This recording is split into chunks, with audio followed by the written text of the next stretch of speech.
नमस्कार, आज तक रेडियो के स्पेशल पॉडकास्ट में आपका स्वागत है और आप देख रहे हैं अपना पसंदीदा शो क्राइम ब्रांच।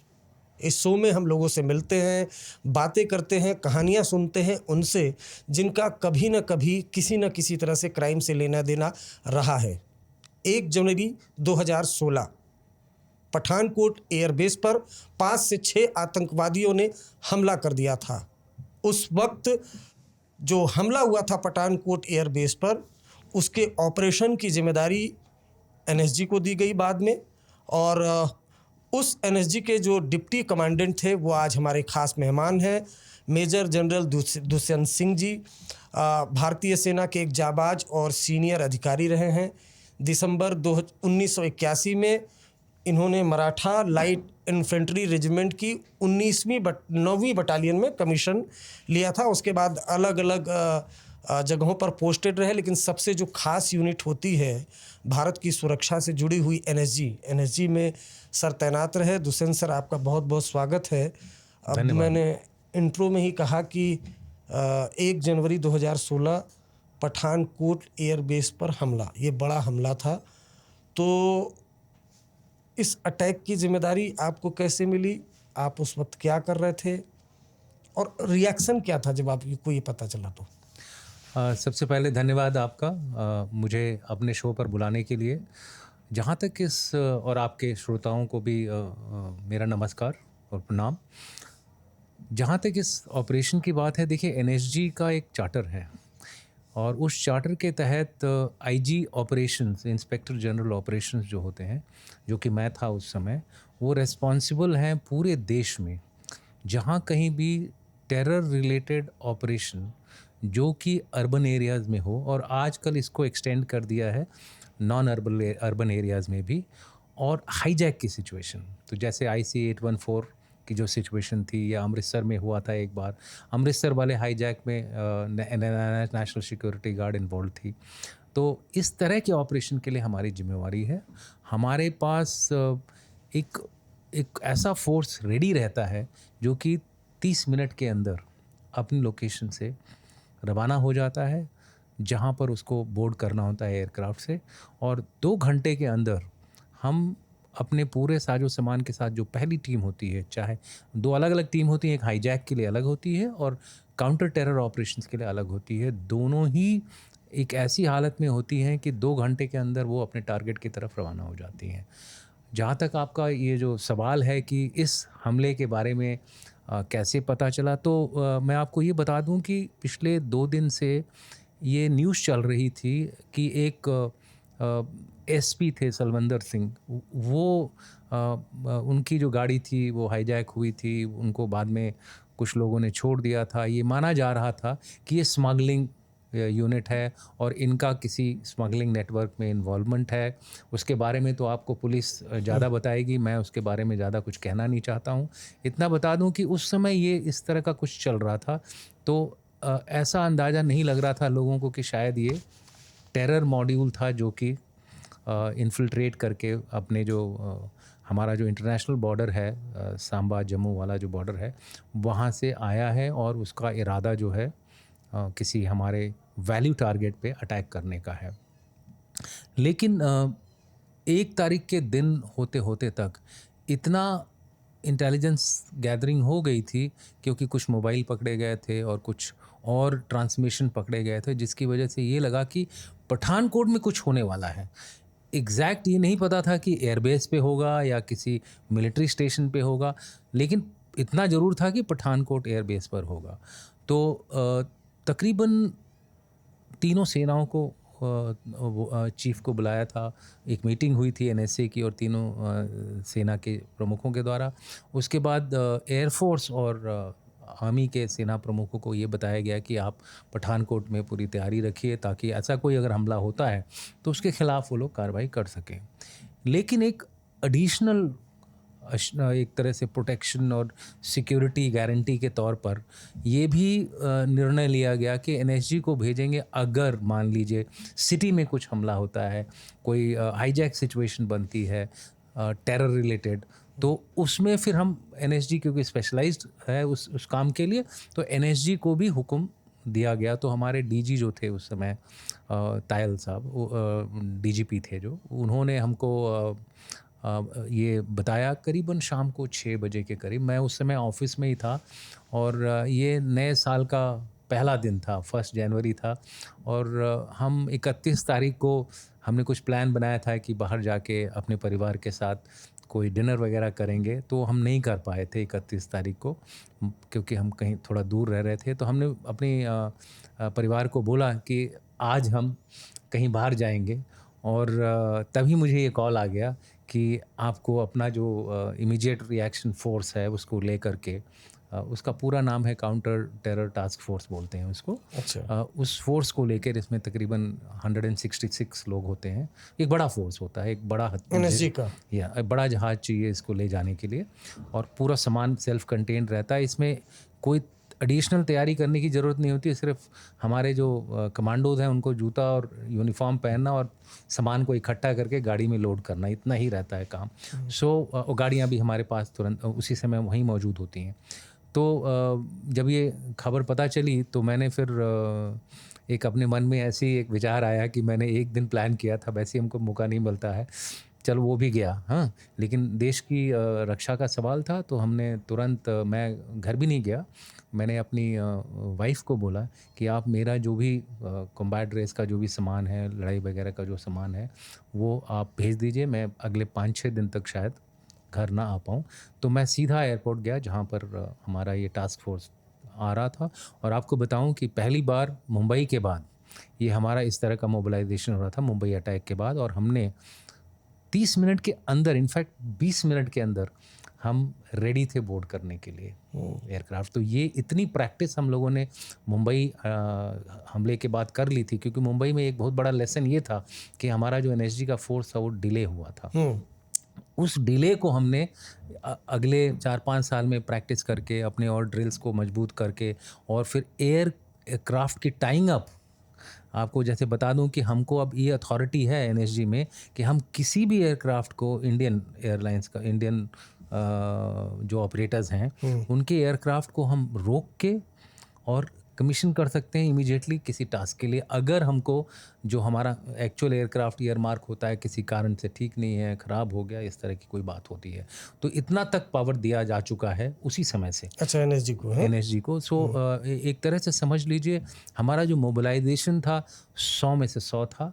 इसमें थोड़ा डिले, मैं ये मानूंगा डिले नहीं है, जो हमारा लेट डाउन टाइम था 2 घंटे के अंदर टेक ऑफ करने का, हमने टेक ऑफ किया, बट मैं मानता हूँ कि हम शायद 1 घंटे में टेक ऑफ कर जाते, क्योंकि थोड़ा सा स्नैग हुआ था जो एयरक्राफ्ट था, तो उसको उनको थोड़ा रिपेयर करने में थोड़ा टाइम लगा, लेकिन हम अपने बताए जो लेट डाउन टाइम फ्रेम है उसमें यहाँ से निकल गए। मेरा एक सवाल इसमें है कि जब अटैक हुआ तो पठानकोट एयरबेस पर ऑलरेडी सिक्योरिटी होती है, आर्मी के लोग होते हैं, सीआरपीएफ के लोग होते हैं? आर्मी के लोग नहीं होते हैं, सीआरपीएफ के लोग होते हैं, सीआरपीएफ के भी नहीं होते हैं, इंडियन एयरफोर्स के लोग होते हैं। इंडियन एयरफोर्स के एक्चुअली डिफेंस सिक्योरिटी कोर होता है एक, ये जो हमारे जो सोल्जर्स हैं जो रिटायर हो जाते हैं उनको दोबारा सर्विस में लेके, क्योंकि हमारे सोल्जर जो है ना वो 30-35 साल की उम्र से ही रिटायर हो जाते हैं, तो अभी भी बहुत यंग होते हैं, बहुत, और उनको 60 साल तक नौकरी करने का मौका मिलता है डीएससी में। तो इनको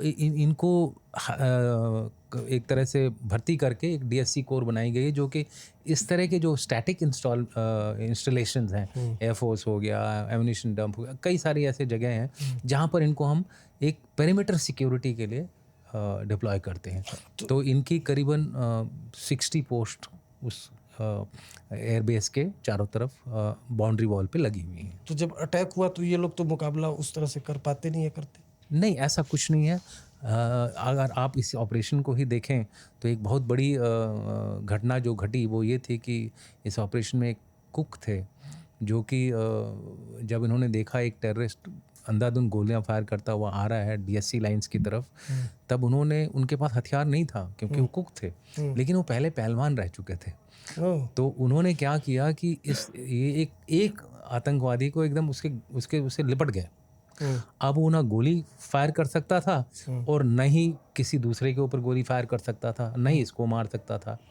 लेकिन जो उसके साथ बाकी जो 3 साथी थे, जो 4 का ये ग्रुप था, जो बाकी जो साथी थे उन्होंने देखा अगर ये जिंदा पकड़ा गया तो उनका राज खुल जाएगा, तो उन्होंने एक्चुअली अंधाधुंध फायर कुक की तरफ किया, जिस फायर में ये जो जिस आतंकवादी से ये लिपटे थे वो भी ख़त्म हो गया। उनका एम एक्चुअली उस आतंकवादी को ख़त्म करना था ताकि वो जिंदा ना पकड़ा जाए, नहीं तो अजमल कसाब की तरह की सिचुएशन यहाँ पे आ गई होती।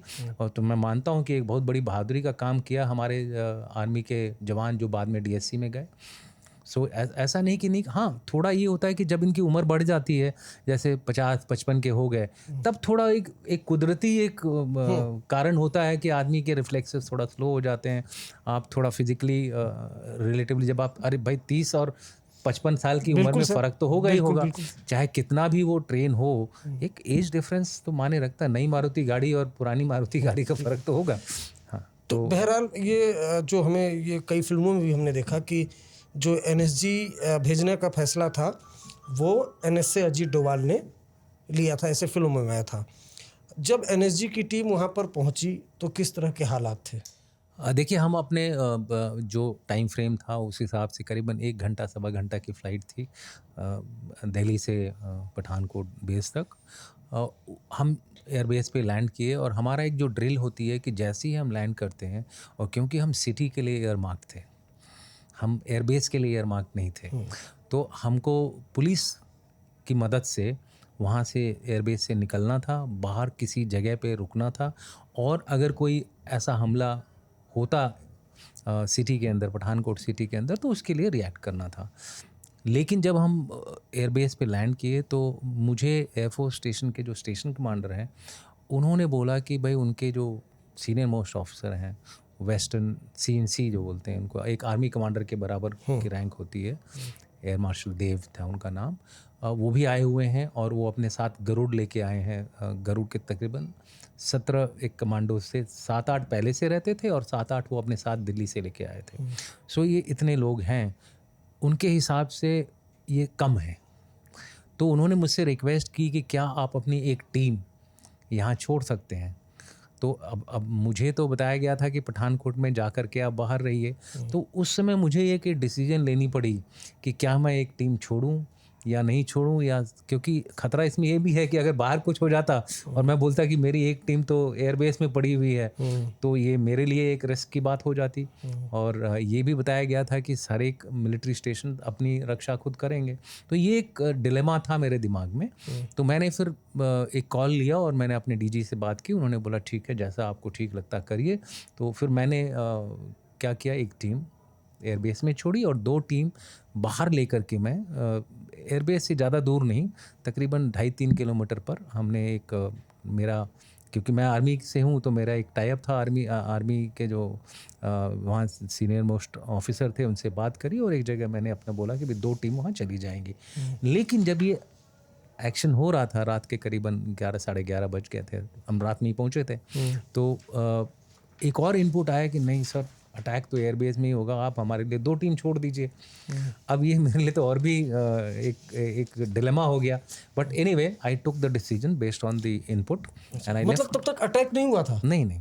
तो I took a decision that 2 team airbase में रहेंगी और 1 टीम बाहर रहेगी। तो उसके बाद हम लोग अपनी अपनी जगह पे सेटल हो गए। ये जो 2 टीम थी, एक प्लान बनाया गया। उस प्लान के बारे में मैं ज़्यादा बोलना नहीं चाहता हूँ कि किस तरह से वो किया। आगे अगर आप सवाल पूछेंगे तो मैं कुछ बता दूंगा उसके बारे में। नहीं, तो ये जो सारी एक्सरसाइज थी, एनएसजी वहाँ पहुँच गई, सारे लोग पहुँच गए, तब तक पठानकोट एयरबेस पे अटैक नहीं हुआ था? अटैक नहीं हुआ था। सिर्फ इनपुट था कि पठानकोट एयरबेस पे अटैक हो जाएगा। तो इसीलिए आप देखेंगे कि सब लोगों ने अपने अपने इंस्टॉलेशंस की सिक्योरिटी पर ध्यान दिया था। आर्मी की जितनी यूनिट्स थी उन्होंने अपनी सिक्योरिटी, क्योंकि किसी को पता नहीं था कि सिटी में अटैक होगा या मिलिट्री स्टेशन में अटैक होगा या एयरफोर्स स्टेशन में अटैक होगा। लेकिन इतना ज़रूर था कि रात के 12 बजे तक इतना श्योर हो गया था कि एयरफोर्स प्रायोरिटी नंबर 1 पे अटैक के लिए है। को जो कम्युनिकेशन वगैरह जो ट्रेस हुए थे उससे, और कुछ इंटरोगेशन हुआ था, जो लोग जो जिंदा बच गए थे। आपको याद होगा कि एक का जो गला स्लिट किया था वो एक्चुअली बच गया, जिंदा बच गया वो। तो उससे जब बातचीत हुई तो उससे कुछ अंदाज़ा लगा कि एयरफोर्स बेस जो है ज़्यादा खतरे में है, इसलिए मैंने 2 टीम इधर कर दी थी। हालांकि ये मेरा मैंडेट नहीं था, बट मैंने अपनी तरफ से based on the request of the air force I did that. नहीं, अब मेरा सवाल ये है कि सब कुछ तैयारी हो गई थी, एक इनपुट आया था और सारे लोग तैयार थे। एयरबेस के अंदर गरुड़ कमांडो के अलावा एनएसजी की आपने एक टीम भेजी थी, ठीक। अब अटैक कब दो से टीम थी। 2 टीम थी। अब अटैक कब शुरू हुआ? अटैक शुरू हुआ रात के 2:30 बजे। अब इसके बारे में भी मैं बता दूं कि ऐसा नहीं था कि जो टेररिस्ट थे एयरबेस में नहीं थे। टेररिस्ट पिछली रात को ही छुप आ गए थे एयरबेस में, और वो एक जो आपको पता है ड्रेन्स होती हैं जिसमें पानी बहता है, और वो बाउंड्री वॉल के साथ साथ होती हैं। तो उन्होंने एक रात पहले ही इन्फिल्ट्रेट कर लिया था एयरबेस में, एयरबेस के अंदर, क्योंकि बाद में जब इन्वेस्टिगेशन हुए, जब उनके फुटस्टेप्स वगैरह मिले, उन्होंने चिकन वगैरह खाया था, उसके वो निशान मिले, उसकी हड्डियां मिली हम लोगों को। जो उनका एक यार्ड था, फर्नीचर यार्ड था, उसी के पास से ये नाला गुजरता था, उसी के पास एक फायरिंग रेंज थी। तो ऐसे इलाके में ये पूरा दिन छुपे रहे, आधी रात तक छुपे रहे, और उसके बाद फिर उन्होंने अटैक शुरू किया। और इसका जैसे मैंने बताया कि कुछ ट्रेसेस हमको मिले, तार कटी हुई मिली। अब मुझे जो बताया गया कि इन लोगों ने पूरी सर्च की थी दिन में, क्योंकि जब ऐसे इनपुट आ रहा था तो सभी लोग अपनी अपनी सर्च, आर्मी ने भी चारों तरफ पेट्रोलिंग की थी, तो बाहर पेट्रोल में कोई निशान नहीं मिला, एक्सेप्ट कि वो गाड़ी मिली थी एयरफोर्स बेस के एकदम नज़दीक। तो उससे ये अंदाज़ा तो लग गया था कि एयरबेस शायद, क्योंकि वहीं पे एमएच भी था, जहाँ एयरबेस है उसी के एकदम सामने मिलिट्री हॉस्पिटल भी था। अब ठीक से कह पाना इतना श्योर नहीं है कि हम भाई एयरबेस पे जाए। अगर मान लीजिए एयरबेस के बदले वो मिलिट्री हॉस्पिटल में चला गया होता तो और भी बुरा हाल होता। वहाँ तो बहुत सारे फौज के लोग थे, तो इसलिए एक असमंजस की एक सिचुएशन थी, इसलिए सबने अपने अपने इलाके को डिफेंड करने की या प्रोटेक्ट करने की पूरी तैयारी कर रखी थी। अच्छा, अब वो एयरबेस के अंदर घुस गए थे, फिर 2:30 बजे अटैक करना उन्होंने शुरू कर दिया। यस। किस तरह से अटैक किया, मतलब क्या? अब देखिए, और क्या आर्मी के ड्रेस में थे? हाँ, फटीग्स में थे, मतलब कॉम्बैट फटीग में थे। अच्छा। अब देखिए वो उनका स्टैंडर्ड ड्रेस हो गया आजकल। हाँ, आजकल पहलगाम में भी वो नहीं, पहले से चल रहा था ये, ऐसा कोई हमारे लिए सरप्राइज की बात नहीं थी। क्योंकि एनएसजी रात में आई थी तो हमने सर्च नहीं किया था, क्योंकि रात में जो हम पहुंचे ही करीबन, जब तक हमारे लास्ट लड़के ने, जो कमांडो ने जो बेस में आया, जूता उता निकाल रहा था, तब तक अटैक शुरू हो गया था। तो कहने का मतलब ये है कि हमारे जो एनएसजी था अभी मोबिलाइज करके अपनी अपनी जो हमने लोकेशंस बताई थी वहाँ जाने की तैयारी कर रहा था, तब तक ही अटैक हो गया। किस तरह से अटैक शुरू हुआ? अब ये अटैक जो था, अब ये जो 4 लोगों का तो बहुत क्लियर हमको पिक्चर्स मिली हैं, जो हमने यूएवी वगैरह से मॉनिटर कर रहे थे। ये सब हम देख रहे थे यूएवी से कि भाई यहाँ कोई हरकत तो नहीं है। तो यूएवी में पहली बार दिखे हमको, इनकी हरकत दिखी हमको, और उसमें हमने ये देखा कि जो क्या बोलते हैं, एरियल सर्वेलेंस बोलिए, यूएवी तो नहीं, मतलब एरियल सर्वेलेंस हमारे पास एक ऐसी हैं एयरक्राफ्ट्स वगैरह हैं जिससे हम ऊपर से देख सकते हैं। सो ये 4 लोग जो हैं ये अपने जहाँ छुपे थे वहाँ से निकले, और मुझे जहाँ तक लगता है, ये मेरा असेसमेंट है कि वो नॉर्थ साइड में थे, और जो एयरफोर्स के जो एसेट्स थे वो साउथ में थे। एयर ट्रैफिक जो टावर होता है हर एयरपोर्ट पे होता है, वो भी साउथ में था। उनके bomb, ammunition depots, stores, Indian oil का जो फ्यूल वगैरह भरने का, एयरक्राफ्ट्स के हैंगर, वो सब साउथ में थे। तो इनका एम ये था कि अब ये तो इधर से घुसे हैं नॉर्थ से, अब उनको ऑल द वे दक्षिण में जाना है। तकरीबन 1-1.5 किलोमीटर से ज़्यादा ही डिस्टेंस रहा होगा, 2-1 किलोमीटर रहा होगा। पूरा 25 किलोमीटर का पेरीमीटर था ये एयरबेस। अच्छा। तो ये छोटा मोटा एरिया नहीं था। 25 किलोमीटर अगर आप पेरीमीटर है तो आप समझ सकते हैं कि कितना बड़ा एयरबेस था ये। तो जब ये साउथ की तरफ जा रहे थे तो ये रास्ते में जो लाइंस होती हैं, जैसे डीएससी की लाइन हो गई, एयरमैन की लाइन हो गई, जो एयरफोर्स के जो सर्विंग सोल्जर्स होते हैं, एयरफोर्स के जो एयरमैन बोलते हैं उनको, उनकी लाइंस थी जहाँ पे वो रहते थे। तो इनके बीच से गए ये लोग। तो क्योंकि इनके बीच से गए, सबसे पहले इन्होंने उनकी एमटी जो होती है, मैकेनिकल ट्रांसपोर्ट यार्ड होता है, वहाँ उस तरफ गए। वहाँ उनको गरुड़ कमांडोज मिले, वहाँ उनकी झड़प हुई आपस में। तो उसमें एक गरुड़ कमांडो की जो थी मृत्यु हो गई थी उसमें, और उसके बाद से आगे फायरिंग हुई, मतलब गरुड़ कमांडो फायरिंग हुई। उन्होंने उनको थोड़ा डिले किया, लेकिन वो उनको क्रॉस करते हुए साउथ की तरफ भागना शुरू किया। उनको पता था कि जितने भी एसेट्स हैं वो साउथ में हैं, तो इसलिए वो उस तरफ जाने लगे। और जब ये जा रहे थे तो ये डीएससी की जो लाइंस हैं, बैरक्स हैं, उनके बीच से दौड़ रहे थे, आगे बढ़ रहे थे। एक चीज़ आपको ध्यान देनी होगी इस पूरे ऑपरेशन में कि ये खाली बुलेट नहीं फायर कर रहे थे, इन्होंने एक इम्प्रोवाइजेशन किया था अपने AK-47 में, जो कि एक ऐसा राउंड था, वो चाइनीज़ राउंड ही था, जो कि एक मोटर बॉम्ब की तरह था, बड़ा था। अच्छा। और उसको फायर करने से वो नॉर्मल AK से फायर करते थे, लेकिन वो 150 मीटर के तकरीबन डिस्टेंस जाता था और फिर वो फटता था, और फटने के बाद आग लगाता था। ओह। तो वो इंसेंडरी बोलते हैं इसको हम, इस तरह का एम्यूनिशन था वो। तो AK के ऊपर, क्योंकि वो बड़ा उसका ओरिजिनल हथियार तो ला नहीं सकते थे, तो उन्होंने ये इनोवेशन किया था कि AK के साथ इसको फायर करेंगे। अब ये जो जितने भी इस तरह के बॉम्ब्स थे, वो मुझे लगता है कि एक से काम नहीं चलना था। उन जो पकड़े गए थे उनके पास 2 बॉम्ब मिले थे। मुझे लगता है कि जो अंदर वाले रहे होंगे उन्होंने भी इनकी मदद की होगी किसी भी तरीके से। अब एग्जैक्ट तो मुझे पता नहीं है वो इन्वेस्टिगेशन में क्या हुआ, लेकिन वो काफ़ी सारी मात्रा में फायर हुए।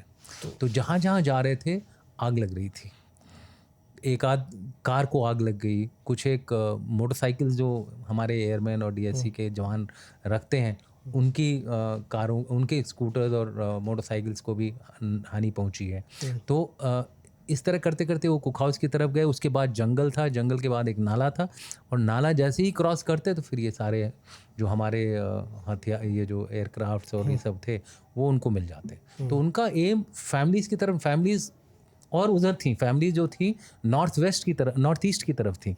उनका कोई इरादा नहीं था उस तरफ जाने का। उनका इरादा था सीधे एयरक्राफ्ट्स को डिस्ट्रॉय करना, क्योंकि हमारा अगर स्ट्रेटेजिक एसेट बर्बाद होता तो ये उनके लिए एक बहुत बड़ी कामयाबी होती। ये मैं इसको मानता हूँ एक तरह से गेम चेंजिंग अटैक होता उनके लिए, जिसको कि हमने बर्बाद कर दिया। हाँ, तो वो कैसे बर्बाद किया? मतलब वो साउथ की तरफ जा रहे थे फिर? तो अब डिप्लॉयमेंट के बारे में बताता हूँ। गरुड़ जो थे वहाँ पे 8 जो गरुड़ थे वो स्टेशन के ही गरुड़ थे। तो उनको जो फैमिली और इस तरफ का जो इलाका था उसका लेआउट अच्छी तरह से पता था, उनकी जो लाइंस का लेआउट है वो अच्छी तरह से पता था। तो हमने उनको बोला कि आप उधर का इलाका देखिए, हम जो है ये जो आपकी लाइंस हैं और जो आपके एसेट्स हैं, जो भी एयरक्राफ्ट्स हो गए, अटैक हेलीकॉप्टर, कई सारे वहाँ पे वो थे, हम उनके बीच में अपनी डिप्लॉयमेंट करेंगे दोनों टीम की।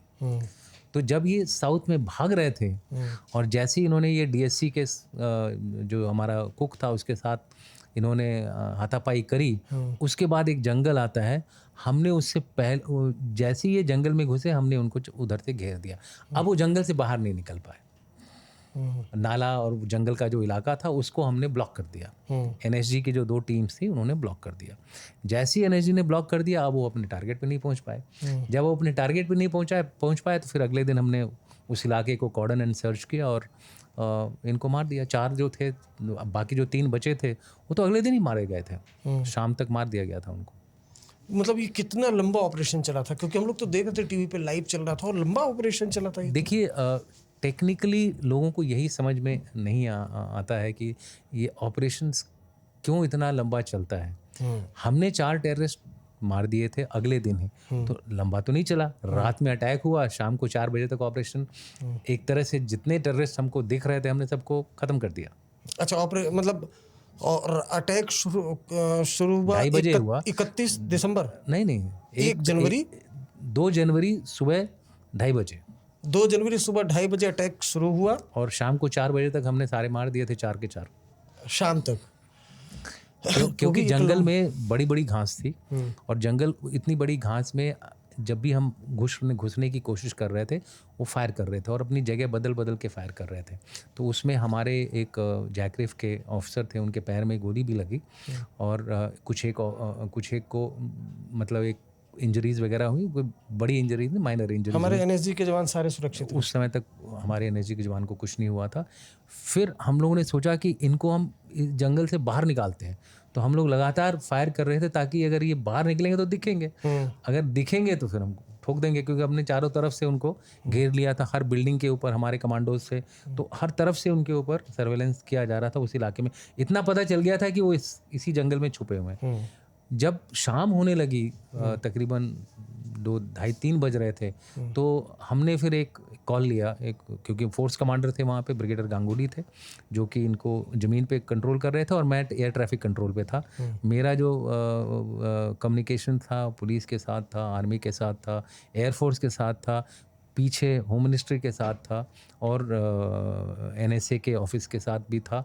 तो ये वो वाला मैनेजमेंट भी करना था हमको, ठीक है। तो मैंने फिर एक कॉल लिया, मैंने बोला कि हमारे पास ये माइन प्रोटेक्शन व्हीकल्स होती हैं जो कि एक तरह से आर्मर प्रोटेक्टेड होती हैं। तो हमने उसमें अपनी टीम, अपनी जो हिट होती है, सबसे जो छोटी यूनिट होती है, उसको बिठाया और हमने जंगल के अंदर प्रोब करना शुरू किया। जैसे ही हमने जंगल के अंदर प्रोब करना शुरू किया, उधर से फायर तेज आने लग गया, क्योंकि उनको लग गया कि भाई अब तो हम जाएंगे। तो उस समय क्या किया, एक टेररिस्ट ने ग्रेनेड फेंका, जो कि हमारा जो इसका कपोला होता है उसके ऊपर फट गया। उसकी वजह से हमारे करीबन 5 या 6 ऑफिसर को स्प्लिंटर्स लगे, ऑफिसर्स और हमारे जो कमांडोज थे उनको स्प्लिंटर्स लगे। तो फिर हमने क्या किया कि दूसरा जो माइन प्रोटेक्शन व्हीकल था उसमें एक और टीम गई और हमने ये ऑपरेशन जारी रखा। लेकिन जिनको ये स्प्लिंटर लगे थे, उनके जो कैप्टन साहब थे, जो मेजर साहब थे, जो इंचार्ज थे, वो उन्होंने MPV मोड़ी, बगल में हॉस्पिटल, बोला ना मिलिट्री हॉस्पिटल बिल्कुल 1.5 किलोमीटर दूर था।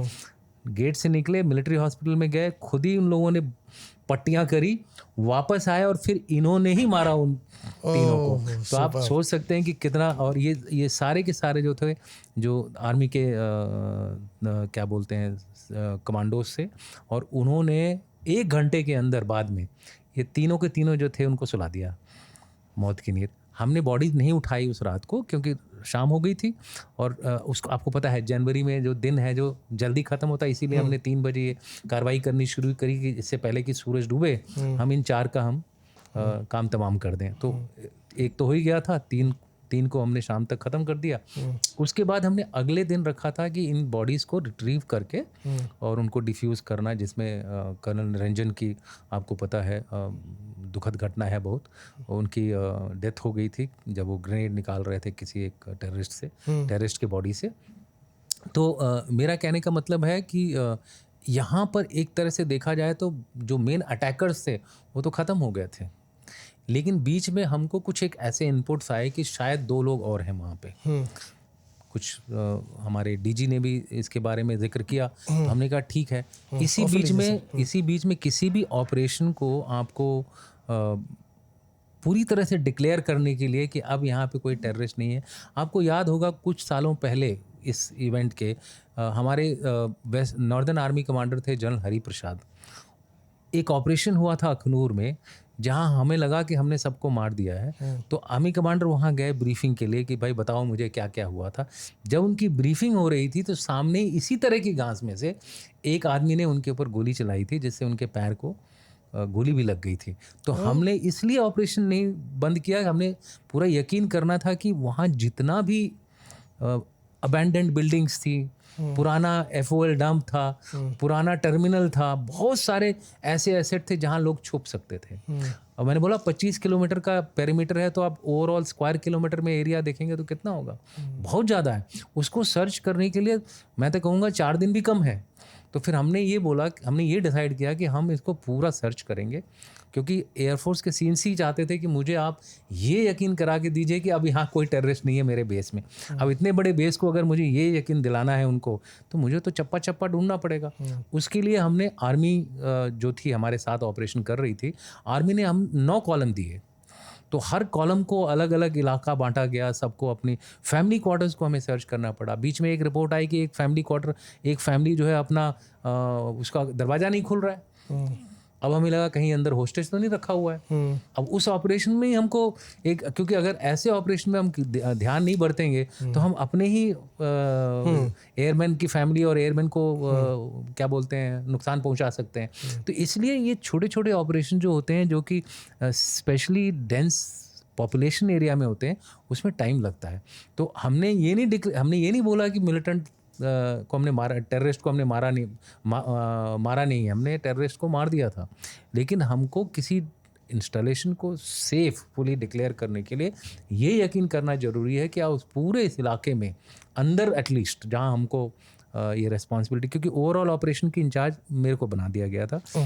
क्योंकि इनिशियली हम लोग इन्वॉल्व हो गए थे, इसलिए ऐसा नहीं था कि आर्मी नहीं कर सकती थी, आर्मी शायद और भी अच्छा ऑपरेशन कर लेती, लेकिन क्योंकि मैं शुरू में ही इन्वॉल्व हो गया था तो इसलिए हमने ये सोचा कि भाई इट इज़ बेटर कि जो अब ऑपरेशन कर रहा है वही पूरे ऑपरेशन का संचालन करे। तो ओवरऑल सभी लोग मेरे नीचे काम कर रहे थे। और आपको बताऊं, मैं उसी इलाके में छः महीना पहले मैं 26 डिव का कमांडर था, और ऐसे मैंने कई ऑपरेशन करे थे as GOC of Jammu division army में। अर्निया का ऑपरेशन आपको पता होगा, जिसमें हमने 4 टेररिस्ट मारे थे, वो मेरे नीचे हुआ था। तो वो हाल ही में मैंने 6-7 महीना पहले किया था। तो ऐसा नहीं था कि मुझे अंदाज़ा नहीं था। तो मेरी उसी डिवीज़न में, उसी कोर में, उसी इलाके में था, तो मैं पूरी तरह से वाकिफ़ था उस पूरे इलाके से।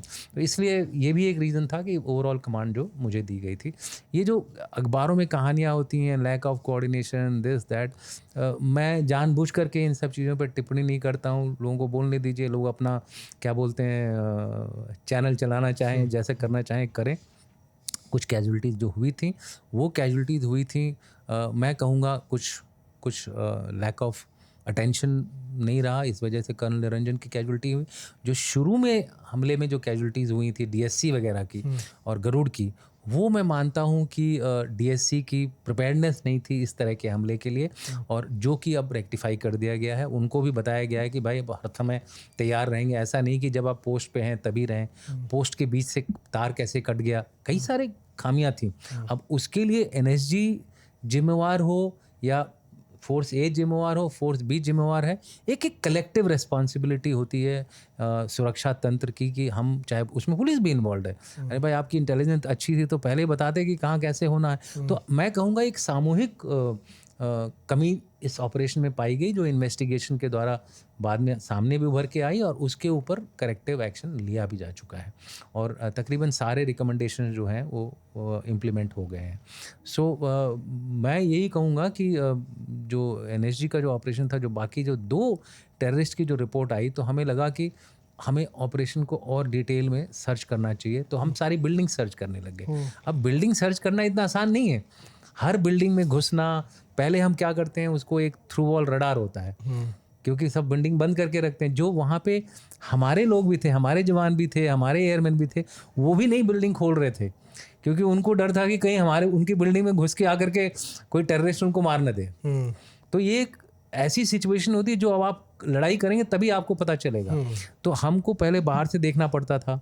तो हमें लगा कि इस बिल्डिंग में खाली है, और 2 आदमी का कुछ हमको ऐसे हमारे रडार पे दिखा।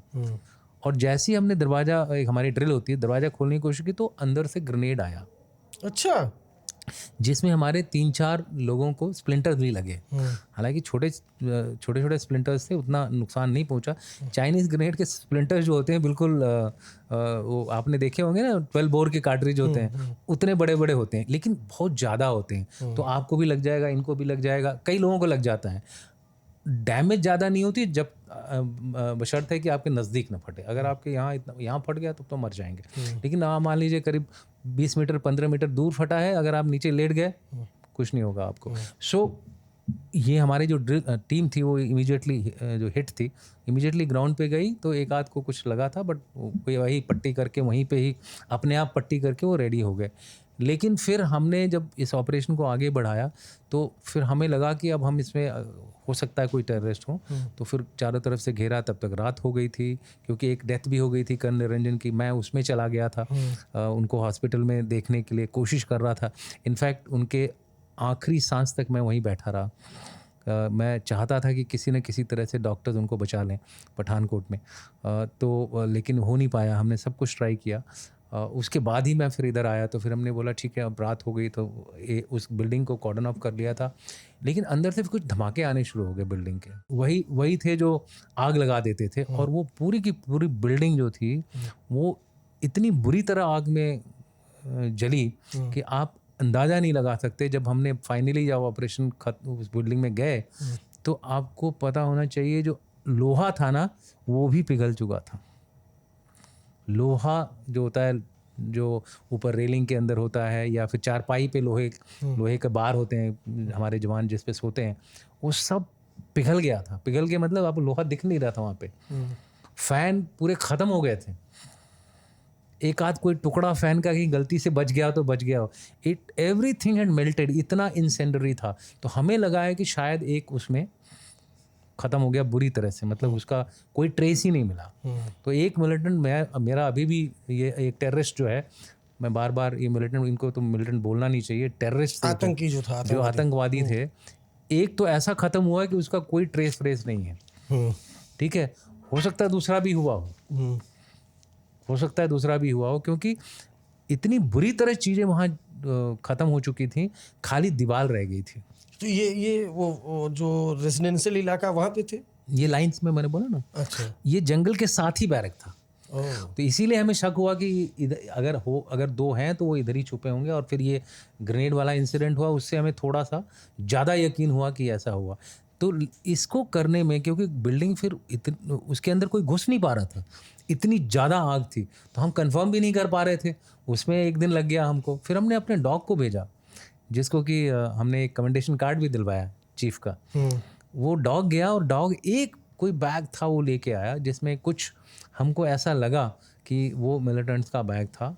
तो उससे हमने ये यकीन किया कि शायद ये दो लोग भी शायद इसमें चले गए हैं। हालांकि उसको हमने ऑफिशियली डिक्लेयर नहीं किया है। तो मैं भी बोलता हूँ, क्योंकि जब तक हमारे पास एग्जैक्ट 100% एविडेंस नहीं है, we should not claim that, but this is that doubtful area in that.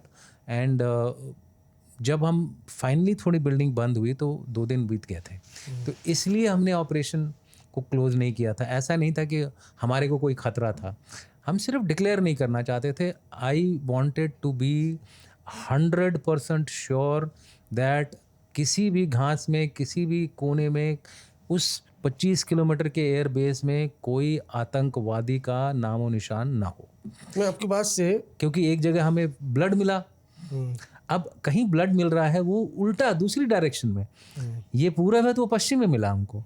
अब हमको फिर शक हो गया, हमने कहा यार यहाँ ब्लड मिला है, मतलब यहाँ भी हो सकता है कुछ हो। फिर उस पूरे इलाके की हमने करीबन दिन भर सर्च करी, आर्मी के द्वारा कराई, हमने एक और टीम मंगाई एनएसजी की, 2 और टीम मंगा ली। मैंने कहा तुम एक एक चप्पा चप्पा छानो, जब तक मुझे यकीन नहीं होगा मैं ऑपरेशन को क्लोज नहीं करूँगा। इसका ये मतलब नहीं कि हम इतना दिन लंबा ऑपरेशन चला, ये बहुत ही गलत फहमियाँ एनवायरनमेंट में फैली हुई हैं। मैं अभी भी अपने पब्लिक को बताना चाहता हूँ कि लिखी हुई बातों पे विश्वास मत कीजिए। लोगों ने मनगढ़ंत अपने मन से जो उनको एनालिसिस में लगता है, मैं उनको ब्लेम नहीं कर रहा हूँ, लेकिन आज मैं आपके थ्रू बता रहा हूँ कि ये गलत फहमियाँ ना पालें। ऑपरेशन जो आतंकवादी थे वो पहले ही मार दिए गए थे। नहीं, मैं आपकी बात से सहमत हूँ। अभी मैं कश्मीर गया था, अभी कुछ दिन पहले त्राल में एक ऑपरेशन हुआ, कश्मीर के त्राल में। करेक्ट। जैश के 3 टेररिस्ट मार दिए गए। जब ऑपरेशन चल रहा था, तो अब चूंकि लाइव ऑपरेशन है, तो हम लोग being a journalist, responsible journalist, operational detail नहीं, लेकिन भाई कोई टेररिस्ट मारा गया तो हमने ब्रेक की। तो फिर हमें जब आया ऑफिसर की तरफ कि 3 टेररिस्ट मार दिए गए, हमने ब्रेकिंग चला दी कि 3 टेररिस्ट मारे गए। सब कुछ हो गया। उसके बाद सर्च, जैसा आप बता रहे थे, सर्च वगैरह भी करना होता है। इतना जल्दी नहीं होता कि बस टेररिस्ट मार दिए गए ऑपरेशन कंप्लीट, ऐसा नहीं होता। बिल्कुल सैनिटाइज करते हैं पूरा इलाका, सारी चीज़ें। और पहले मैंने बताया ना, एक एक्सपीरियंस हो चुका था, एक और वो तो मेरी रेजिमेंट के थे जो जनरल हरि प्रसाद थे। तो मेरे दिमाग में वो बिल्कुल जिंदा था वो इवेंट। तो मैंने कहा ये मैं इतनी जल्दी क्लोज नहीं करूँगा जब तक कि पूरा बेस को, 6000 लोग थे उस बेस में, उनको रिस्क में नहीं डाल सकता था। और ऊपर से आर्म एम्यूनेशन भी वहाँ हमारा रखा हुआ है। अच्छा, तो वही मतलब त्राल का हो गया, 3 टेररिस्ट मारे गए, अचानक से वहाँ फायरिंग शुरू हो गई। तो मैंने पूछा, बोले भाई साहब ये क्या हुआ ऑफिसर से? बोले यार कुछ नहीं, वो 3 टेररिस्ट मारे गए थे, उसमें से वो आमिर अचानक से उठा पानी पीने लगा और उसके बाद फिर गोली चलाने लगा, फिर उसको फाइनली ठोका। ऐसा मेरे साथ भी हुआ है, ऐसा मेरे साथ भी हुआ है लाइफ में। जब मैं यंग ऑफिसर था, जब मैं खुद लड़ रहा था, तब ऐसा हुआ है। हमने सोचा कि वो मर गया है, फिर भी हम कॉशियसली गए। जैसे ही हम नज़दीक पहुंचे तो हमने खड़ा हुए। जैसे हम खड़े हुए उसने ग्रेनेड फेंका। वो आदमी लेटा हुआ था, वो खड़ा हुआ, उसने ग्रेनेड फेंका। लकीली हमारा जो रिटर्न फायर उसके ग्रेनेड फटने के पहले आया, तो ग्रेनेड थोड़ा दूर गिरा। मैंने कहा ना, चाइनीज़ ग्रेनेड की यही वो चीज़ है। फिर हम तुरंत ज़मीन पे आए तो हमारे को उससे कोई ज़्यादा खतरा नहीं लगा। तो इस तरह की चीज़ें होती हैं। ये एक्सपीरियंस हर एक आर्मी ऑफिसर को होता है जो इस तरह के ऑपरेशंस करता है उसकी ज़िंदगी में। ऐसा नहीं कि खाली मुझे हुआ हो, हर एक आर्मी ऑफिसर जो एक्टिव है, डिप्लॉयड है इन इलाकों में, उनके साथ ये एक्सपीरियंस होते रहते नहीं तो खैर, आप लोग जो हमारे दर्शक हैं वो भी जान लें कि जब कोई ऑपरेशन होता है तो सिर्फ आतंकवादियों को मार देना काफ़ी एनएसजी और सेना के लोगों का काम नहीं है। उस पूरे इलाके को सैनिटाइज करना, कहीं कोई ग्रेनेड तो नहीं है, कहीं कहीं बॉम्ब तो नहीं है, क्योंकि भाई दोनों तरफ से एक्सचेंज ऑफ फायरिंग होगी तो बहुत सी चीज़ें इधर उधर होंगी। और छुपे भी रहते हैं। मैं बता रहा हूँ कि इनका एक स्ट्रैटेजी होती है। ये स्ट्रैटेजी ये होती है कि अगर हम मान लो मर भी गए, तो मरने से पहले मैं अपने आप को इस तरह से ऑर्गेनाइज करूँगा, इस तरह से मैं लेटूंगा या कुछ करूँगा ताकि अगर मेरी बॉडी को भी छूते हैं तो एक दो को लेके मरूँ। और ऐसा हुआ है पठानकोट में। हाँ, मैं वही कर्नल निरंजन की बात मैं कर रहा था।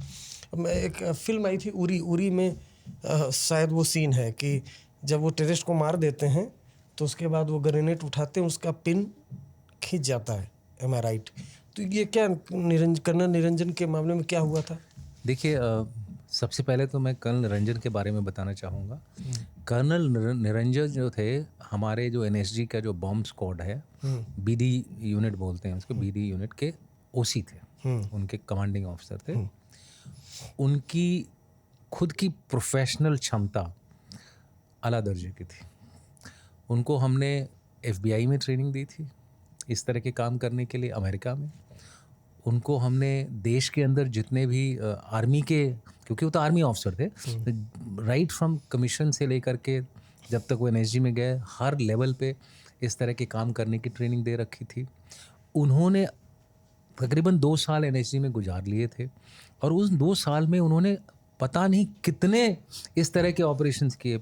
ये पटना में जो प्रधानमंत्री की रैली में जो उसको भी वही डिफ्यूज़ करके आए। जयपुर में पूरा एक कमरा भर के एक्सप्लोजिव था, उसका पूरा ऑपरेशन सक्सेसफुली करके आए थे।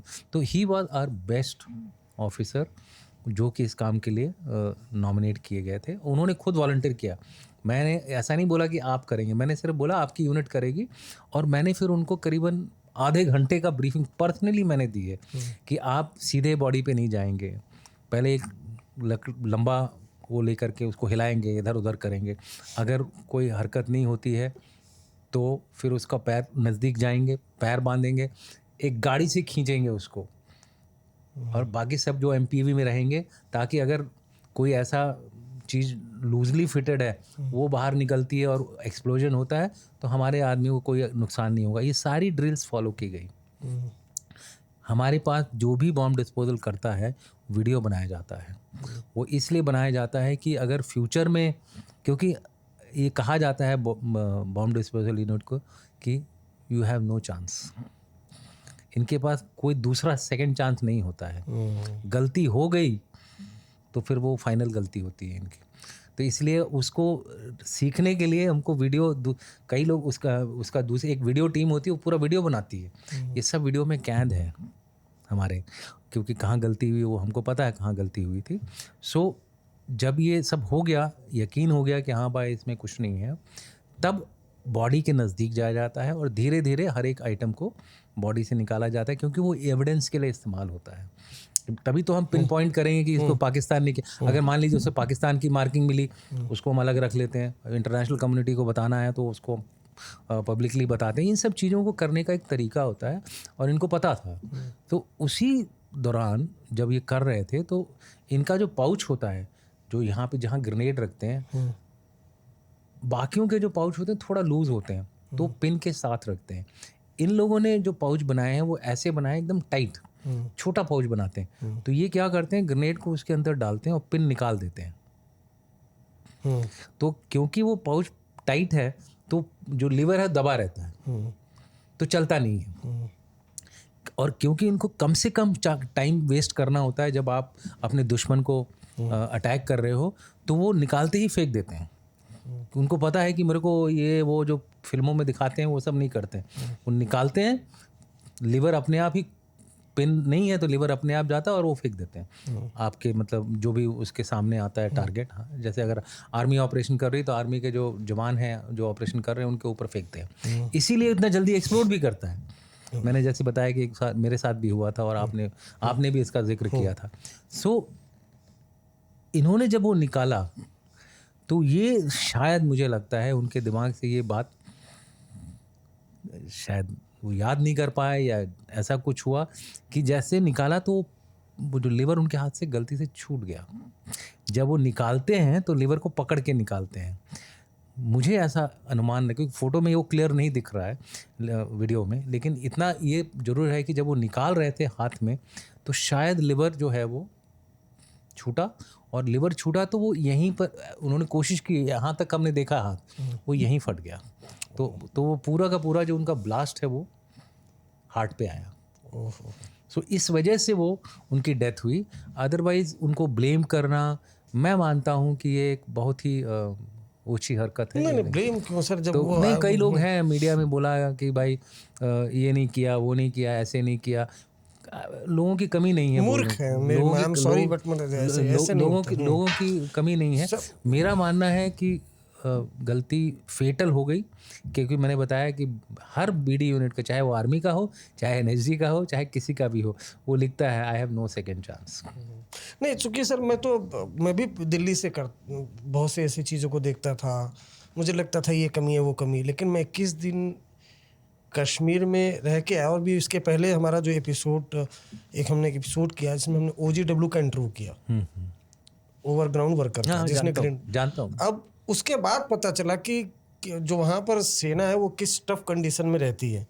भाई जो पाकिस्तान से टेररिस्ट आ रहे हैं उनसे तो मुकाबला करना ही है, अंदर वाले हैं वो अलग आपकी मूवमेंट की रेकी कर रहे हैं, वो आपको बताते हैं। भाई जैसे अब ये पठानकोट वाली बात, अब पठानकोट एयरबेस के अंदर किस तरह से एंट्री करनी है, साउथ ब्लॉक में वहाँ आर्म एंड एमुनिशन रखा हुआ है, तो जाहिर सी बात है उनको प्रॉपर नॉलेज तो थी, नंबर 1। नंबर 2 रेकी भी प्रॉपर की होगी, कहाँ से एंटर करना है।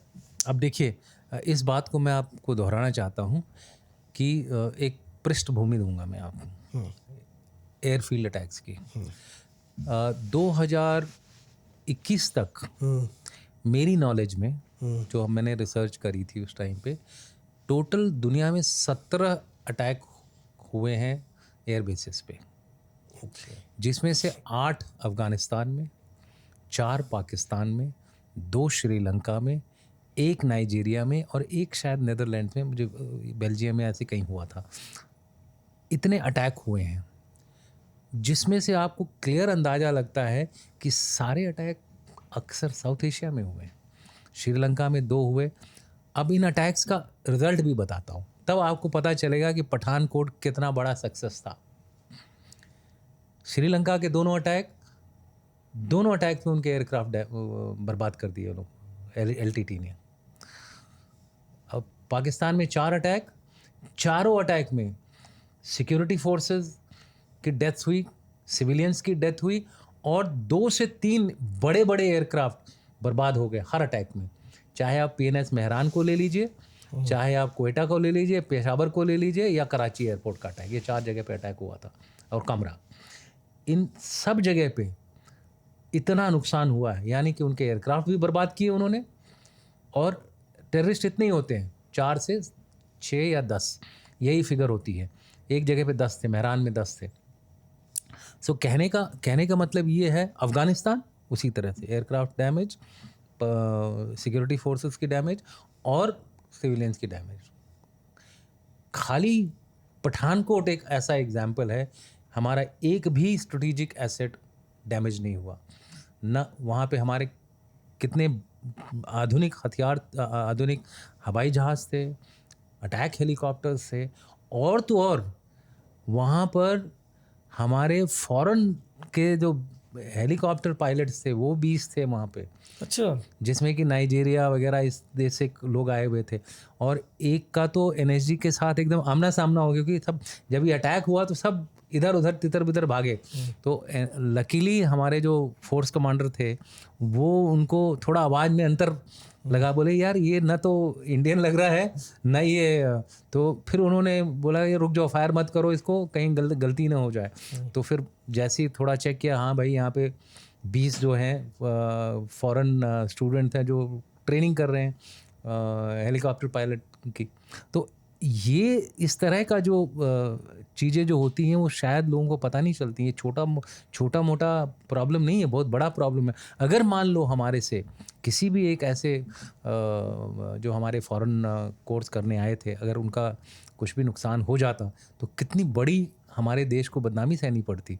तो अगर हम लोगों इस तरह की चीज़ों को ध्यान में दे करके इस ऑपरेशन को कर रहे थे और टाइम लगा रहे थे, और ये रात का टाइम था, तब आप समझ सकते हैं कि जो हमने टाइम लिया क्यों लिया।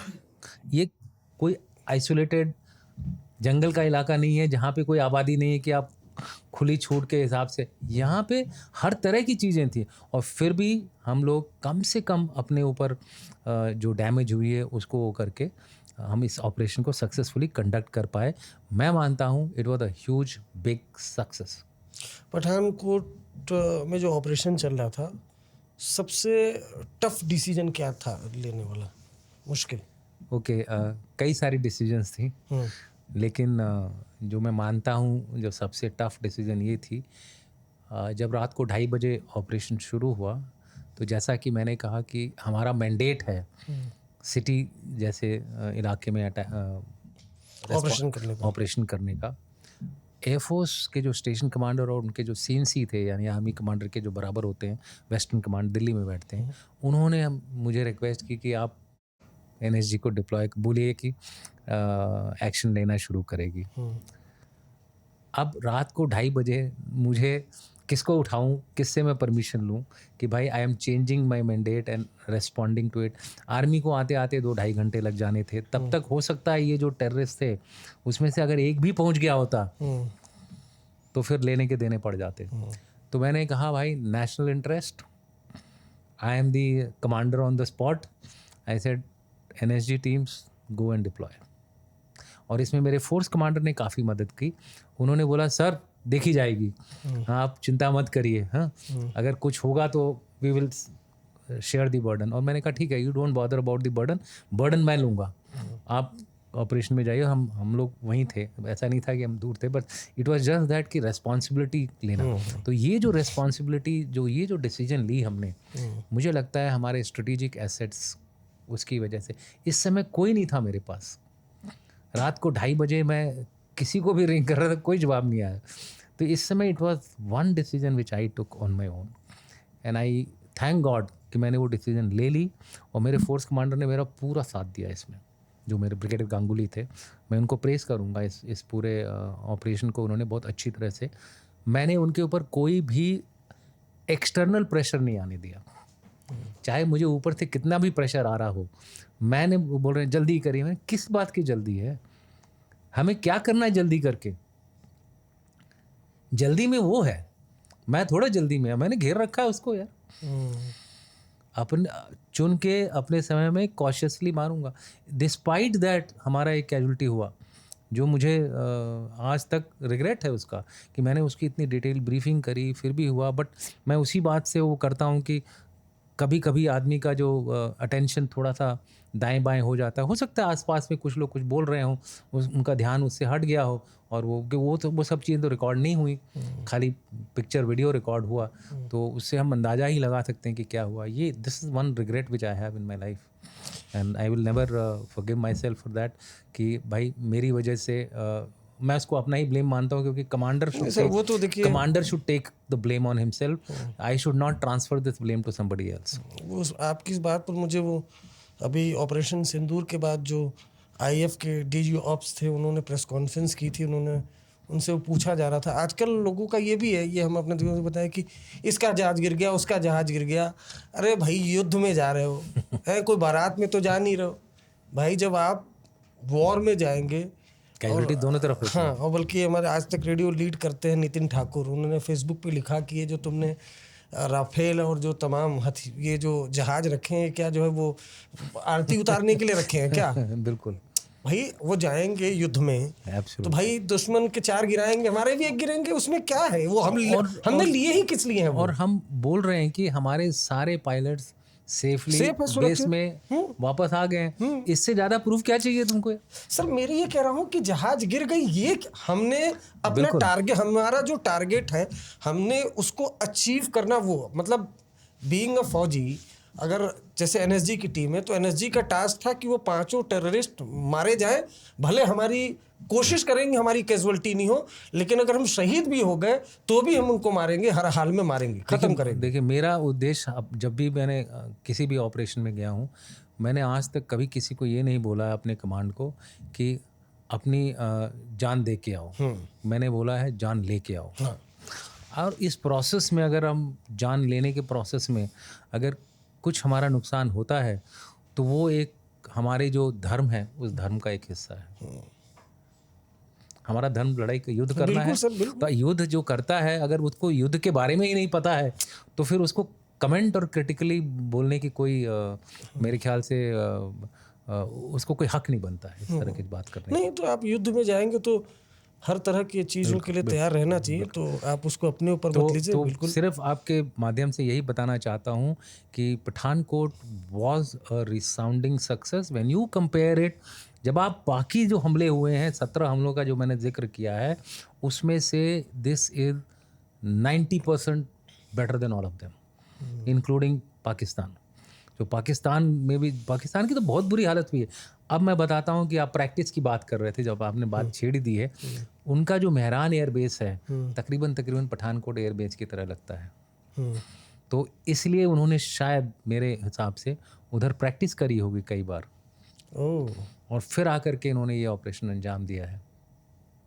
अच्छा, पठानकोट एयरबेस खास तौर से अगर पाकिस्तान से युद्ध की बात है तो बहुत इंपॉर्टेंट है पठानकोट एयरबेस। मैं जब वो बात करता हूँ एक जैसा, मतलब लेआउट की बात कर रहा हूँ, वो जो नहीं, वो लेआउट की नहीं, वैसे भी मैं पूछ ये रहा नहीं हूँ। कि एग्जैक्टली हमारा पठानकोट बहुत महत्वपूर्ण है, काफ़ी बड़ा है। बिल्कुल। इस बार भी जब हम लोग थे वहाँ देख रहे थे तो वहाँ आसपास ड्रोन, उसको भी टारगेट करने की कोशिश की थी। बिल्कुल, अगर वो तो एक मेजर बेस है हमारा, हमारा मेजर बेस। मेजर बेस है। एक और मैं इंटरेस्टिंग चीज़ ये पूछना चाहूँगा कि वो जो आपने व्हीकल भेजी फॉरेस्ट में और जो वो ग्रेनेड फेंका टेररिस्ट ने और उनको थोड़े बहुत चोट लग गई, फिर वो हॉस्पिटल में गए, वो फिर वापस वही आए, वही मार के गए, वही मार के गए। वो क्या इंसिडेंट था? क्या आपने उन सभी एनएसजी नहीं, कमांडो वो अपने आप बोलते हैं सर आप किसी और को नहीं भेजेंगे, वो अभी वो हिल नहीं सकते, हमने उनको इंजर तो कर दिया है, आएंगे और मारेंगे हम ही। ये एक फौजी के अंदर एक ऐसा जज्बा होता है ना कि वो एक बार उसको खून लग जाता है ना तो ही इज लाइक जो बोलते हैं ना कि एक बाज की तरह होता है। अब बाज एक बार निशाना ले लेता है ना तो वो ऐसे छोड़ता नहीं है जब तक कि वो खुद ना ख़त्म हो जाए। तो वो बाज थे, हमारे 8 बाज थे। उन्होंने मेरे को हुक्म दिया, अपने फोर्स कमांडर को बोला, तो मैंने बोला यार बोल करने दे उनको, give them a chance, they want to take the do this particular task. और अच्छी बात भी है, ये जज्बा अगर हमारे एक फौजी में नहीं होगा तो लड़ाई नहीं जीत सकता। वो क्या था, अंदर गए, वो चोट लगी, क्या वो इंसिडेंट हमें आप फिर से बताइए कि वो अंदर जब गए हाँ, तो क्या हुआ उनके साथ? मतलब देखिए ऐसा होता है कि जंगल में जब आदमी छुपे रहते हैं तो आपको एग्जैक्ट लोकेशन फायर की नहीं पता चलती है, क्योंकि वो फायर करते ही नहीं है। आप फायर करते रहिए, कितना भी वो करिए। हमने मोटर भी गिराया है उधर, बट उन्होंने रिटेलिएट मतलब रेस्पॉन्ड नहीं किया। क्यों नहीं रेस्पॉन्ड किया? इस लाइक अगर आप एक एग्जांपल देता हूँ, गन्ने का खेत है। अब गन्ने के खेत काफ़ी बड़े होते हैं, उसमें 4 लोग छुपे हुए हैं। ये गन्ने का खेत की तरह, सरकंडा गन्ने का खेत ही होता है। अब हम फायर करे जा रहे हैं, उधर से कोई जवाब नहीं आ रहा है, तो आपको पता कैसे चलेगा कि कहाँ पर है कोई? तो फिर हमने क्या किया, जो माइन प्रोटेक्शन व्हीकल है उनको, एक नहीं 3-4 थी, उनको हमने एक साथ अब इस गन्ने के खेत में डालना शुरू कर दिया। अब जैसे ही गन्ने के खेत में जा रहे थे और फायर भी करते जा रहे थे, ग्रेनेड भी फेंक रहे थे। अब जो अंदर छुपे हुए हैं, किसी एक के सामने ये आ गया। अब उसको लगा कि यार अब मैं कैसे जाऊं, कहाँ जाऊं? तो उसने फायर खोल दिया। जैसे ही उसने फायर खोला, हमारे लोगों ने फायर खोला। फिर उसने एक ग्रेनेड फेंका। जो वो ग्रेनेड था, क्योंकि फायर करने के लिए जो हमारा एक कमांडो था, वो ऊपर एक कपोला होता है उसके, जो ना जैसे टैंकों में भी देखा होगा, उसने उसको खोल करके और वो देखना चाहता था कि एग्जैक्टली कहाँ पे है, ताकि मैं उसको फायर कर सकूं। जब ये कर रहा था तब वो ग्रेनेड आया। अब वो ग्रेनेड ऊपर फट गया। अब क्योंकि कपोला खुला हुआ था, अंदर जो 2-3 लोग दिख रहे थे उनको भी कुछ शार्पनर लगे, जो ऊपर जा रहे थे उनको भी कुछ शार्पनर लगे। तब ड्राइवर वगैरह तो आगे होते हैं, और ड्राइवर साइड का जो हमारा मिरर वगैरह टूट गया, वो पूरा फ्रंट स्क्रीन भी टूट गई, लेकिन वो बुलेट प्रूफ होती है तो इनको चोट नहीं लगी। अब ऐसी हालत में नॉर्मली होता है कि भाई चोट वोट लग गई तो अलग करो, दूसरा एक टीम भेजो ताकि वो कार्रवाई करे। इन्होंने उसको करने से मना करवा दिया हमको। उन्होंने बोला आप ये नहीं करेंगे, हम जाएंगे, क्योंकि उतनी ज़्यादा चोट नहीं लगी थी उनको, तो हम जाएंगे और वापस आके इनको हम मारेंगे। लेकिन हमने वो पूरा उनकी बात नहीं मानी। हमने कहा तुम जाओ ठीक है, और दूसरी टीम लगा दी थी। लेकिन हमने देखा वो आधे घंटे बाद ये आ गए अपनी गाड़ी लेके, उसी गाड़ी में गए जिस गाड़ी में ये जो MPV में जो ये लोग कर रहे थे, उसी गाड़ी में MH में गए। वहाँ उन्होंने नर्सिंग असिस्टेंट को पकड़ा, बोला भाई लगाइए, हमारी बैंडेज लगाई, यहाँ पे लगाई, एक यहाँ लग गई है, किसी को वहाँ लग गई है। जैसे आप देखते हो ना कभी कभी पिक्चरों में कि भाई यहाँ लग गई, एक तरह से मैं बोलूँगा एक मूवी सीन की तरह था वो। और वो पहुँच गया, उन्होंने फोर्स कमांडर को बोला सर हम जा रहे हैं, हमको पता, हमने देखा वो एग्जैक्टली कहाँ पर छुपा हुआ है। फिर ये लोग फिर ले गए अपनी गाड़ी को, और इस बार भी वो उन्हीं के सामने आ गया। तो एक ऐसे मरा, बाकी जो हमने MPVs भेजी थी वो आधे घंटे बाद दूसरा, और फिर जब वो अकेला रह गया, जो उसको लगा कि अब 2 तो मर गए, तो उसने अपना कुछ ऐसे ही भागने की कोशिश की वहाँ से, तो वो दिख गया सामने, फिर उसको हमने ख़त्म कर दिया। तो विद इन मैं कहूँगा 1.5 घंटे के अंदर हमने तीनों को 3 बजे से 4:30 के बीच में हमने ख़त्म कर दिया। NSG का इस तरह से मेंटली और मजबूत होते हैं उसके कमांडो। देखिए आर्मी, ये NSG में जो जाते हैं वो आर्मी से ही जाते हैं। अब जो ऑपरेशन कर रहे थे वो जो 2IC थे उनके, वो 21 पैरा SF के थे। तो खाली उन्होंने अपना यूनिफॉर्म बदला है, उन्होंने अपनी वो नहीं बदली है, अपनी रूह नहीं बदली है। उनकी रूह तो फौज की ही है। वो तो सिर्फ 3 साल के लिए उधर गए, 3 साल के बाद फिर चले आएंगे। बाद में उन्होंने अपनी बटालियन भी कमांड करी। अच्छा, ये जो छपी छपाई खबरों की आप अक्सर जिक्र करें, नाराजगी भी है। नहीं, नाराजगी नहीं है। मैं ये बोलता हूँ कि देखिए आपका लिखना ठीक है, जायज़ है, बट थोड़ा रिलायबल सोर्सेज से करिए। अब जितने लोगों ने इसके बारे में लिखा है, किसी ने मुझसे नहीं इंटरेक्ट किया, जबकि मुझे ऊपर क्या हुआ वो भी पता है और नीचे क्या हुआ वो भी पता है।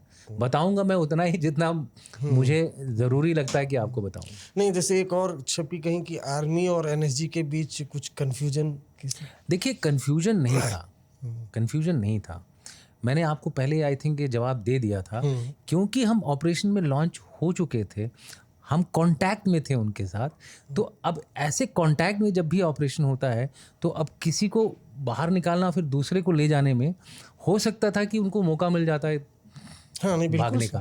तो ये मेरे को ऐसा लगा, तो मैंने ये सजेस्ट किया, एडवाइस किया, और उसके बाद फिर जो मेरे आर्मी कमांडर से बात भी हुई थी, उसके बाद फिर हमने ये मैटर रिजॉल्व कर लिया। तो उन्होंने बोला ठीक है, सेक्टर्स बांट देंगे। तो हमने एक सेक्टर जो था, जो गरुड़ वाला सेक्टर था, वो आर्मी को दे दिया था, और नीचे वाला सेक्टर था जहाँ हम कॉन्टैक्ट में थे, वो हमने ले लिया था। हाँ, इस बात को अगर कोई बढ़ा करके उसका वो बनाना चाहता है, बहुत बड़ा इशू बनाना चाहता है, तो he is welcome to do so, he is welcome to do so. कई चीज़ें ऐसी थी जो कि बहुत अच्छी थी यहाँ पे, जैसे DGP पुलिस की बात कर रहा हूँ, मिस्टर अरोड़ा। मैं mister Arora western air command के जो चीफ थे, CNC एयर मार्शल देव, हम सब एक ही जगह बैठ करके कोऑर्डिनेट कर रहे थे, और सब ने ये बोल दिया था कि Dushyant you are the authority, तुम जो बोलोगे हम वैसा करेंगे। तो ये कहाँ आपस में कोऑर्डिनेशन। आर्मी को ये ज़रूर लगा होगा कि भाई अगर हम पहले रिस्पॉन्ड करते तो शायद बेटर करते। मैं मानता हूँ, हो सकता है वो शायद बेटर कर सकते थे, लेकिन मेरा ये मानना है कि जो मेरे पास लोग आए हैं वो उसी आर्मी से, अब ये जो आदमी आया था जो लीड कर रहा था ऑपरेशन, लेफ्टिनेंट कर्नल, वो 1 महीना पहले इसी तरह के ऑपरेशन जिंदगी भर से कर रहा है पैरा एसएफ में। तो वो कहाँ से अनकंफर्टेबल होगा, कहाँ से वो इनकम्पिटेंट हो गया जस्ट बिकॉज उसने यूनिफॉर्म बदल लिया। तो ये मेरा एक डिफरेंस था, एक क्योंकि जो हमारे जो क्रैक फोर्सेस हैं, जो कमांडोज हैं, जो एयरपोर्ट वगैरह हाईजैक और ये counter terror, they are purely army, उसमें पुलिस मिक्स नहीं है। ये मैं आपको बताना चाहता हूँ, it's pure army comprising of para SF and infantry and engineers वगैरह के भी होते हैं, बट उन सबको अपना कमांडो टेस्ट पास करना पड़ता है जो कि 3 महीने का होता है, उसके बाद ही वो फिट होता है, नहीं तो हम वापस कर देते हैं। सो कहने का मतलब ये है कि एक होमोजेनस फोर्स था, अलग वैसा फोर्स नहीं था ये।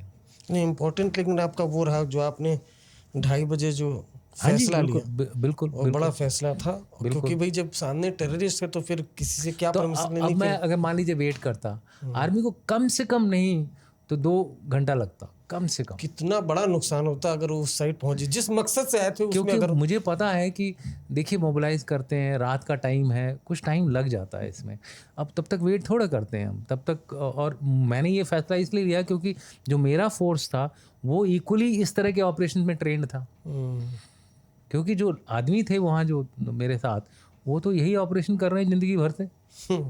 अब मैं अर्निया में 5 महीना पहले यही ऑपरेशन कंडक्ट कर रहा था आर्मी का यूनिफॉर्म पहन के, उस समय तो मुझे बहुत वाहवाही मिली,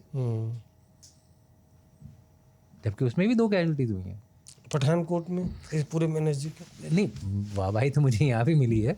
मेरा कहने का मतलब है कि ये इस विवाद की ज़रूरत ही क्या थी, जब उसी डिवीज़न में उसी कोर में जहाँ ये चल रहा है, उसी कोर में मैं 5 महीना पहले एक डिव कमांडर के तौर पे ऑपरेशंस भी किए, एक नहीं 3-4 ऑपरेशंस किए और सक्सेसफुल ऑपरेशंस किए। तो मेरी कमी तो नहीं हुई ना, मेरे कैपेबिलिटी में कमी तो नहीं आएगी, मेरा थॉट प्रोसेस वही रहेगा, मेरा इनफैक्ट मैं लोगों को बताना चाहता हूँ कि मैं जहाँ जहाँ आर्मी में रिंग कर रहा था कि आप मुझे एक MPV दे दीजिए, तुरंत आ रहा था, क्योंकि उनको पता था ये तो हमारे GOC साहब थे पहले। तो मैं बोल रहा था भाई साथ, जैसे हमारे NSG के बाद माइन प्रोटेक्शन व्हीकल नहीं है, गाड़ी आर्मी की, बंदे NSG के, लैक ऑफ कोऑर्डिनेशन कहाँ है भाई? ये मीडिया की बनी बनाई क्या बोलते हैं, डेलिबरेटली क्रिएट किए हुई चीजें होती हैं। और नहीं, वैसे भी क्या, हमारा दुश्मन सामने है, कोई भी मैं जो काबिलियत की बात कर रहा हूँ पब्लिक की तरफ से बोल रहा हूँ कि पब्लिक सडनली वो सोचने लगती है कि यहाँ बिना जाने सुने। आपको एग्जांपल दिया मैंने, गाड़ी आर्मी की, बंदे NSG के, ऑपरेशन। पब्लिक का तो छोड़िए सर, मैं जम्मू कश्मीर में सारा ऑपरेशन सिंदूर और सारा पहलगाम देखा।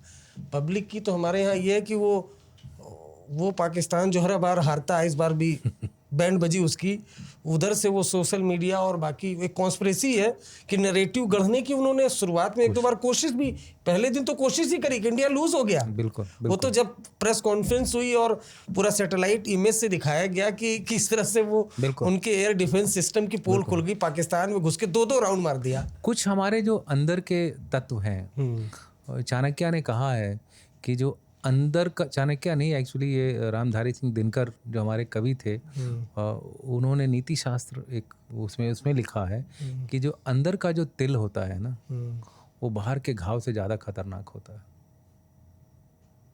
अंदर का तिल जो है वो बाहर के घाव से ज़्यादा खतरनाक होता है। बहरहाल सर, आपने पठानकोट में NSG के साथ बेहतरीन ऑपरेशन किया, और जिस तरह से आपने बताया कि 17 एयरबेस पे अलग अलग जगहों पर अटैक हुआ, कितना नुकसान हुआ, और जैश के ये आतंकवादी थे। अच्छा, पठानकोट एयरबेस पे जो अटैक हुआ था उसमें जो आतंकवादी शामिल थे उनको तो दुष्यंत सर और उनकी टीम ने वहीं पर मार गिराया था। जो इसका हैंडलर था, जो मास्टरमाइंड था, वो पाकिस्तान में बैठा हुआ जैश का आतंकवादी था शाहिद लतीफ़, जिसकी पाकिस्तान में अज्ञात हमलावरों ने ताबड़तोड़ गोली मार के उसको मौत के घाट उतार दिया। वो खबर मैंने ब्रेक की थी, अंकित से कहेंगे कि वो स्क्रीनशॉट जरूर लगा दे। तो अंदर जो आए थे उनको तो दुष्यंत सर और उनकी टीम ने मार गिराया, और जो पाकिस्तान में बैठा हुआ था उसको अज्ञात हमलावरों ने ठिकाने लगा दिया। दुष्यंत सर, आप हमारे शो में आए, आपने ये एक्सपीरियंस शेयर किया, इस ऑपरेशन के बारे में हमें जानकारी दी।